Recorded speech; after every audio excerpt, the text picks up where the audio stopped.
ఆంధ్రప్రదేశ్లో ఇక సార్వత్రిక ఎన్నికల సమయం వచ్చేస్తోంది. మరికొద్ది నెలల్లో ఏపీలో ఎన్నికలు ఉన్న తరుణంలో అందరి చూపు ఇప్పుడు అధికార party YSRCP versus Telugu Desam party Janasena కూటమి వైపే చూస్తున్నారు. ఇప్పటిదాకా జగన్మోహన్ రెడ్డి గారు ఏకంగా 1, 2, 3, 4 అంటూ 4 విడతల్లో మొత్తం 56 లోక్సభ అసెంబ్లీ నియోజకవర్గాలకు అభ్యర్థుల జాబితాను విడుదల చేసిన సంగతి మనకు తెలిసిందే. 4వ విడతలో 1 లోక్సభ 8 అసెంబ్లీ స్థానాలకు ఇన్ఛార్జీలను ప్రకటించిన జగన్ ఉప ముఖ్యమంత్రి కె నారాయణ స్వామిని చిత్తూరు లోక్సభ స్థానానికి ఇన్ఛార్జిగా నియమించారు. అలాగే ఆయన ప్రాతినిధ్యాన్ని వహిస్తున్న గంగాధర్ నెల్లూరు నియోజకవర్గానికి రెడ్డప్పను అపాయింట్మెంట్ చేశారు. ఇలాగా ఎమ్మెల్యేల గ్రాఫులను బట్టి గెలుపోటములను అంచనా వేస్తూ షఫలింగ్ చేస్తూ జగన్ కని విని ఎరగని స్థాయిలో ముందుకు వెళ్తుంటే టీడీపీ జనసేన కూటమిలన్నీ కూడా కుదిలిపోతున్నాయి, బొనికిపోతున్నాయి.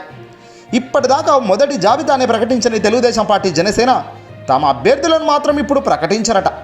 సార్వత్రిక ఎన్నికల షెడ్యూల్ బయటికి రాగానే అప్పుడు అభ్యర్థులను ప్రకటిస్తారట. అంటే క్యాడర్ను దారుణంగా మోసం చేయడం. టీము లేని పక్షాన టీడీపీలో ఉన్న జనసేనలో ఉన్న లొసుగులు గొడవలన్నీ తారాస్థాయికి వెళ్ళి ఆ 40 రోజులు కొట్టుకజావండి అన్నట్టుగా చంద్రబాబు ఇలా నిర్ణయం తీసుకున్నారు. పోలింగ్ తేదీకి మధ్య సుమారుగా 40 రోజుల వరకే టైం అనేది ఉంటుంది. జనసేనతో సీట్ల పంపకాల వ్యవహారాన్ని కూడా అప్పుడే తేల్చేయాలని టీడీపీ భావిస్తోంది. ఇక దీన్నన్నిటిని పక్కన పెడితే తాజాగా ప్రముఖ సైఫాలజిస్ట్ ఎన్నికల సర్వే సంస్థ చాణక్య ప్రతినిధి పార్దా దాస్ సంచలన సర్వే లెక్కను బయటపెట్టారు.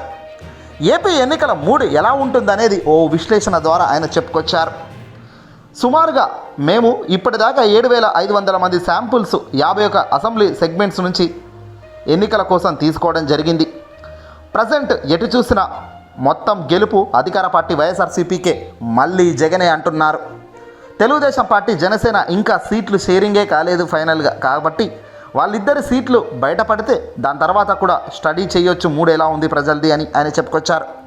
ఇక్కడ బీజేపీ కాంగ్రెస్ ఇతర పార్టీలు అసలు కనుమరుగు కూడా కనిపించదని, పోటీ మొత్తం జగన్కు చంద్రబాబు పవన్కు మధ్య భారీగా ఉంటుందనేది మాత్రం పార్దాదాస్ క్లియర్గా చెప్పారు. శ్రీకాకుళం, ఈస్ట్ గోదావరి, వెస్ట్ గోదావరి, నెల్లూరు, అనంతపురం, కృష్ణ ఈ 6 సెగ్మెంట్లలో ఎటు చూసిన జగన్ జెండా రెపరెపలాడుతుందని, ఊహించని స్థాయిలో భారీ మెజార్టీతో జగన్ గెలిచే ఛాన్స్ అయితే 100కు 90% కనిపిస్తున్నట్టుగా ఆయన చెప్పుకొచ్చారు. ఇప్పటిదాకా టీడీపీ కానీ జనసేన పవన్ కానీ అభ్యర్థులను ప్రకటించే ధైర్యమే చేయలేకపోతున్నారంటేనే వాళ్ళ కాన్ఫిడెన్స్ ఏ లెవెల్లో రాజకీయాల్లో ఉందో, ఎన్నికల వైపు కనబడుతుందో ఇట్టే అర్థమవుతుంది. కానీ ఇక్కడ జగన్ మాత్రం అలా కాదు. ప్రజల ముందు తను ఏం చేశాడో చెబుతున్నాడు, ఏం చేయగలుగుతాడో రాబోయే రోజుల్లో మేనిఫెస్టో రూపంలో మరోసారి చెబుతాడు. ఇవన్నీ చెప్పి ప్రజల్లోకే నేరుగా జగన్ రాబోతున్నాడు. ఇంతకన్నా బీభత్సం మరొకటి ఉంటుందా? ప్రజలకు ఏం కావాలో అది అందిస్తున్నప్పుడు, ప్రజలకు ఒక మాట మీద నిలబడుతున్న ఒక ముఖ్యమంత్రి ఉన్నాడు అన్న ధైర్యం భరోసా నిలబడ్డప్పుడు, అది సీఎంగా జగన్ నిలబెట్టుకున్నప్పుడు ఓట్లు ఎందుకు రావు? 175కు 175 అన్న టార్గెట్ పక్కా మంచి టార్గెటే. కానీ 175కు 175 వస్తుందా?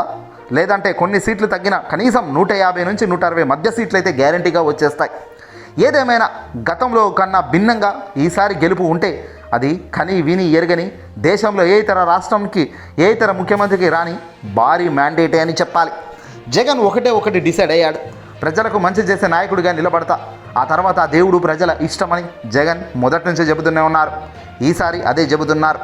ఏదేమైనా తెలుగుదేశం పార్టీ, బీజేపీ, జనసేన, కాంగ్రెస్ ఇవన్నీ కలిసి వచ్చిన సింగిల్గా వెళ్తున్న జగన్కు మాత్రం ప్రజానికం నుంచి వచ్చే భారీ మ్యాండేట్ చాలా బిగ్గానే ఉంటుందంటున్నారు ఏ విశ్లేషకుడైనా. చంద్రబాబు పవన్ ఈ దెబ్బతో ఈ ఎన్నికల ఎఫెక్ట్ తర్వాత మొత్తం కూడా జెండాలు పీకేసుకోక తప్పని పరిస్థితి వస్తుంది. ఈ వీడియోని అసలు లైక్ కొట్టి షేర్ చేయండి. బాధ్యతలు స్వీకరిస్తూ మీ అందరికీ నేను ఇవాళ ఒక్క మాట ఇస్తా ఉన్నాను. మీ కష్టాలను నేను చూశాను, మీ బాధలు నేను విన్నాను. మీ అందరికీ నేను ఇవాళ చెప్తా ఉన్నాను, నేను ఉన్నాను అని మీ అందరికీ కూడా నేను ఇవాళ చెప్తా ఉన్నాను. కాబట్టి అత్యధిక ప్రాధాన్యతను పేద వర్గాల సాధికారతకు ఇచ్చే కార్యక్రమం చేశాం. కాబట్టి మీ బిడ్డ బటన్ నొక్కుతా ఉన్నాడు.